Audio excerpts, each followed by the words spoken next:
Movie के starting में हम एक लड़की को देखते हैं जो दिखने में तो कोई ब्राइड लग रही होती है क्योंकि उसने ब्राइडल ड्रेस पहना होता है, लेकिन वो काफी ज्यादा जख्मी लग रही थी। उसके नाक और मुंह से खून भी आ रहा था। तब उसके पास एक आदमी आता है और उसके फेस से खून साफ करने लगता है। जो हैंडकरचीफ या कपड़ा उसके हाथ में होता है उस पर बिल लिखा होता है। वो लड़की उससे काफी डर रही होती है तो वो आदमी उससे कहता है कि डरो नहीं, तुम बहुत प्यारी लग रही हो। तुम समझ रही हो कि तुम ऐसी दिखोगी तो मैं तुम्हें छोड़ दूंगा? ना, मैं तुम्हें शुरू से पसंद करता हूँ और कभी भी तुम्हें छोड़ नहीं सकता। अब इससे पहले कि वो ब्राइड कुछ बोल पाती, वहाँ फायरिंग स्टार्ट हो जाती है। फिर यहाँ से सीन चेंज होता है और हमें एक लड़की कार ड्राइव करते हुए दिखाई जाती है और ये लड़की वही ब्राइड होती है जो स्टार्टिंग में हमने देखी। ये घर में जाती है और वहाँ की बेल रिंग करती है। अंदर से एक लेडी बाहर आती है जिसका नाम वर्निटा होता है। वो औरत ब्राइड को देख के काफी अजीब एक्सप्रेशन देती है। ब्राइड अब अंदर चली जाती है। दोनों के पास नाइफ थी और नाइफ एक दूसरे को दिखाते हुए ये दोनों लड़कियां आपस में लड़ाई करने लगती हैं। ये सीन काफी अनएक्सपेक्टेड था। ये फाइट काफी बढ़ जाती है और दोनों लेडीज गुस्से में होती हैं। घर की काफी चीजों का नुकसान भी होता है। तभी इनको खिड़की से नजर आता है कि वर्निटा की बेटी स्कूल ऑफ होने के बाद घर के अंदर आ रही होती है। ये दोनों यानी ब्राइड और वर्निटा अपनी अपनी नाइफ छुपा लेती हैं कि कहीं बच्ची डर न जाए। अब वर्निटा अपनी बेटी से कहती है कि बेटा आप ऊपर अपने रूम में जाओ और जब तक मामा आपको नीचे न बुलाएं आप नीचे मत आना। तो अब ब्राइड भी उस छोटी बच्ची से बातें करने लगती है। वो उसकी एज पूछती है। जब वो कहती है कि मैं 4 साल की हूँ तो ब्राइड काफी सैड होकर कहती है कि अगर मेरी बेटी जिंदा होती तो वो भी 4 साल की होती। यहाँ हमें पता चलता है कि ब्राइड की फैमिली को कुछ हो चुका है। जब वो बच्ची चली जाती है तो वर्निटा ब्राइड से बातें करने लगती है। वो कहती है कि मेरी तुमसे एक रिक्वेस्ट है। मेरी बेटी मुझसे बहुत प्यार करती है और मैं भी अपनी बेटी को बहुत चाहती हूँ। मैं नहीं चाहती कि वो मुझे मरता हुआ देखे। तुम प्लीज कभी भी मुझे उसके सामने मत मारना, वरना वो सारी जिंदगी ये बात नहीं भूल पाएगी। अगर तुम मुझे मारना ही चाहती हो तो कल रात को हम तलवार से लड़ेंगे और यहाँ नहीं किसी नदी के किनारे। लेकिन साथ ही वर्निटा दोबारा बोल पड़ती है कि ब्राइड मुझे एक बात बताओ, क्या मुझे मारने के बाद तुम्हारा बदला पूरा हो जाएगा? तो ब्राइड कहती है नहीं, कैसे पूरा हो सकता है? बदला तो तब पूरा होगा जब मैं तुम्हारी पूरी फैमिली को मार दूं, लेकिन मेरा दिल इतना सख्त नहीं है और मैं ऐसा करूंगी भी नहीं, इसलिए मैं सिर्फ तुम्हें मारूंगी। अब वर्निटा दूसरी तरफ चली जाती है। वो सीरियल का बॉक्स उठाती है और उसमें गन छुपा लेती है और उसी गन से वो ब्राइड को शूट कर देती है। ब्राइड को उसका प्लान पता था तो ब्राइड साइड पे होकर अपनी जान बचा लेती है और उसके हाथ में जो नाइफ होती है वो उस औरत यानी वर्निटा की तरफ फेंकती है तो वो नाइफ उसके आर पार हो जाती है और वो वहीं पर मारी जाती है। तभी उसकी बेटी भी आ जाती है। ब्राइड उस बच्ची से कहती है कि दुखी मत होना, तुम्हारी माँ एक अच्छी औरत नहीं थी, उसके लिए मर जाना ही बेहतर था। वैसे मुझे नहीं लगता कि तुम मुझसे बदला लोगी क्योंकि तुम अभी छोटी हो और कुछ नहीं जानती, लेकिन फिर भी तुम मुझसे बदला लेना चाहो या पूछना चाहो कि मैंने तुम्हारी मामा को क्यों मारा तो तुम मुझसे मिल लेना। और फिर ब्राइड वहाँ से बाहर आ जाती है। वो अपनी गाड़ी में बैठती है और अपनी नोटबुक उठाती है। उस नोटबुक में कुछ नाम लिखे हुए थे। वर्निटा से ऊपर भी एक नाम था जो कि वो क्रॉस कर चुकी थी, यानी उस इंसान को वो पहले ही मार चुकी थी और अब वो वर्निटा का नाम भी क्रॉस कर देती है और उसकी लिस्ट में और भी लोग थे जिन्हें वो मारने वाली थी। यहाँ तक तो हमें ये समझ आता है कि शायद इन लोगों ने इसकी फैमिली को खत्म किया हो और ये इन लोगों से बदला ले रही हो और इन्हें मार रही हो। अब यहाँ से सीन पास्ट में शिफ्ट होता है। हम 4-5 साल पहले का सीन देखते हैं जब कोई आदमी चर्च की तरफ अपनी गाड़ी ड्राइव कर जा रहा होता है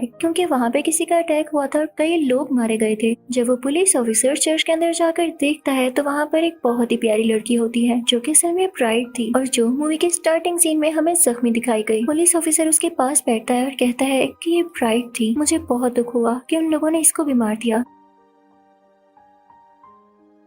लेकिन तभी उसको फील होता है कि वो जिंदा है तो उसको फौरन से हॉस्पिटल भिजवा देता है। अब हम ब्राइड को देखते हैं, उसके मुंह से सारा खून साफ कर दिया गया था और वो हॉस्पिटल में थी। तभी वहाँ पर किसी नर्स के ड्रेस में एक लड़की आती है और उसके पास एक पॉइजन का इंजेक्शन होता है। वो लड़की सीधा ब्राइड के पास आती है और उसमें वो पॉइजनस इंजेक्शन इंजेक्ट करने लगती है कि तभी उसे किसी की कॉल आती है और वो उस नर्स से पूछता है कि अभी तक तुमने वो इंजेक्शन तो नहीं लगाया उसे। तो नर्स कहती है कि नहीं अभी तक नहीं लगाया, जल्दी बोलो। तो आदमी कहता है कि अभी बेहोश है, तुम चाहो तो अभी इंजेक्शन ना लगाओ, बल्कि जब ये ठीक हो जाए तब लगा देना, तब ज्यादा मजा आएगा। तो नर्स कहती है कि ठीक है बाद में लगा देंगे। वो नर्स काफी अजीब दिख रही होती है। उसके बाद वो वहाँ से चली जाती है। अब 4 साल गुजर जाते हैं और वो वैसे ही होती है, यानी ब्राइड उस इंसिडेंट के बाद कोमे की हालत में जा चुकी थी, यानी बिल्कुल पैरालाइज हो चुकी थी, उसे कुछ फील नहीं होता था। लेकिन अचानक हम देखते हैं कि उसकी बॉडी पर एक मच्छर आकर बैठता है और जैसे ही उसका खून पीने लगता है तो ब्राइड की आंख खुल जाती है। वो फौरन से उठकर बैठ जाती है। उसे सारा पास्ट याद आने लगता है कि कैसे उसकी शादी हो रही थी और कैसे अटैक हुआ, कैसे सारे लोग मारे गए, उसकी शादी रुक गई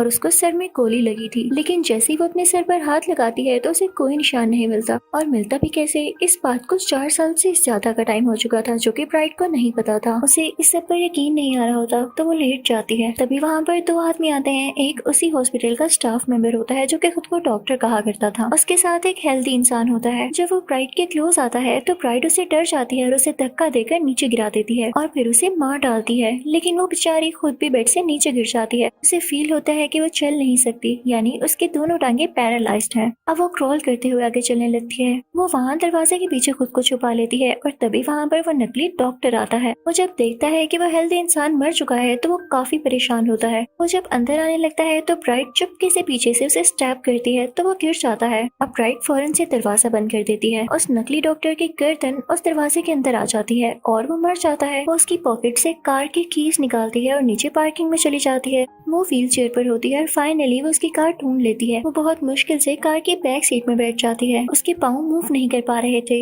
तो वो अपने पाँव से कहने लगी थी कि प्लीज हिलो, तुम्हें मूव करना होगा। यानी वो खुद को इनकरेज कर रही होती है खुद से बातें करके, और वो बहुत ट्राई करती है कि वो अपने पाँव मूव कर ले। इसी तरह उसे वहाँ पे 13 घंटे हो जाते हैं, यानी 13 आवर्स। फाइनली वो अपना पाँव मूव कर लेती है। उसके पाँव अब ठीक से मूव कर पा रहे थे तो वो गाड़ी की फ्रंट सीट पर आ जाती है और गाड़ी चलाकर हॉस्पिटल से बाहर ले आती है। उसको उन सब लोगों के विजन्स आ रहे होते हैं जिन जिन लोगों ने उसके साथ बुरा किया और वो इस हालत तक पहुंची। उसमें 4 लोग होते हैं, 3 लड़कियां और एक लड़का, जिसमें से एक तो वर्निटा थी और एक वो लड़की जिसको वो सबसे पहले मार चुकी है जब हमें प्रेजेंट का सीन दिखाया गया। अब पीछे एक लड़का और एक और लड़की बची है, लेकिन अभी भी स्टोरी पास्ट में ही चल रही है। अब जब ब्राइट हॉस्पिटल से बाहर आ जाती है तो वो किसी के पास तलवारबाजी सीखने चाहती है, यानी स्वर्ड को कैसे चलाना है वो सीखने चाहती है। वो आदमी उसे काफी अच्छी स्वर्ड भी बनाकर देता है जिससे वो लड़ने वाली थी और उन सब लोगों को मारने वाली थी। लेकिन जिस पहली और जापानीज लड़की को उसने मारना था, उसको मारना इतना आसान नहीं था क्योंकि वो बहुत बड़ी गैंगस्टर बन चुकी थी। लेकिन ब्राइट अब डरने वाली नहीं थी, उसने अपना बदला लेना था। वो वहाँ से सीधा प्लेन पकड़ती है और किसी और मुल्क आ जाती है जहाँ पे वो जापानीज लड़की रह रही थी। उसके काफी सर्वेंट्स थे। ब्राइट को पता चलता है कि आजकल वो किसी होटल में रुकी हुई है। ब्राइट फौरन से वहाँ जाती है। वहाँ काफी सिक्योरिटी होती है।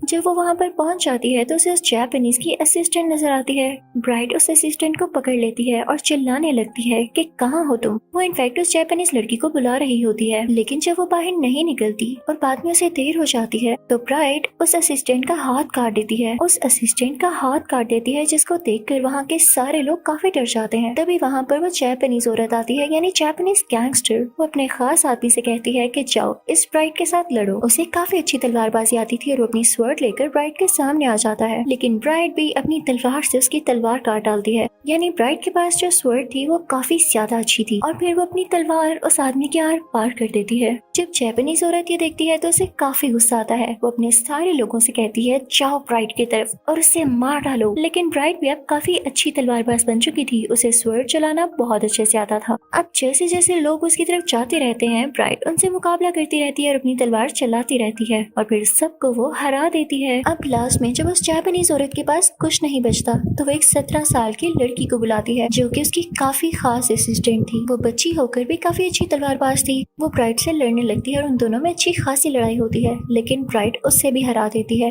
उस बच्ची की आंखों से खून आने लगता है तो अब जापानीज औरत थोड़ा थोड़ा घबरा जाती है कि ये तो सबको हराते जा रही है, इसको मैं कैसे हराऊं। अब वो जापानीज औरत अपनी तलवार बाहर निकालती है। जैसे ही उसकी तलवार बाहर निकालने की आवाज आती है तो हमें साथ ही कुछ बाइक्स की भी आवाज आती है। तो वो जापानीज औरत हंसने लगती है। वो स्माइल करते हुए ब्राइट से कहती है कि तुम्हें क्या लगा था तुम मुझे इतनी आसानी से हरा दोगी? तुमने कभी सुना है कि मैं कितनी बड़ी गैंगस्टर हूँ? तुम मेरे से मुकाबला करोगी पुअर लेडी। और इसी के साथ उस जापानीज औरत के बहुत सारे लोग आ जाते हैं। सबने ब्लैक मास्क पहना होता है, लेकिन ब्राइट बिल्कुल भी नहीं डरती। वो अपनी स्वर्ड साइड पर करती है जिसमें उसे सारे लोगों का रिफ्लेक्शन दिखाई देता है। वो सारे लोग उसकी चारों तरफ थे। ब्राइट अपनी तलवार घुमाने लगती है। वो बहुत टैलेंटेड होती है। वो यहाँ पर अपनी स्किल्स यूज करके सारे लोगों को मार डालती है। वहाँ पर कोई भी नहीं बचा था। अब ब्राइट जब पीछे देखती है तो वो जापानीज औरत वहाँ पर नहीं होती। बेचारी डर गई होगी। जब ब्राइट उस होटल के बाहर जाती है तो वो जापानीज लड़की उस होटल के बाहर होती है। ब्राइट उससे लड़ने लग जाती है। बाहर बर्फ पड़ी होती है और इन दोनों में काफी कमाल की लड़ाई होती है। पहले तो वो जापानीज औरत इस ब्राइट को काफी ज्यादा हर्ट करती है, लेकिन शुरू में ब्राइट भी चुपचाप उसे देख रही होती है कि कब वो थके और कब मैं उस पर अटैक करूं। और ऐसा ही होता है।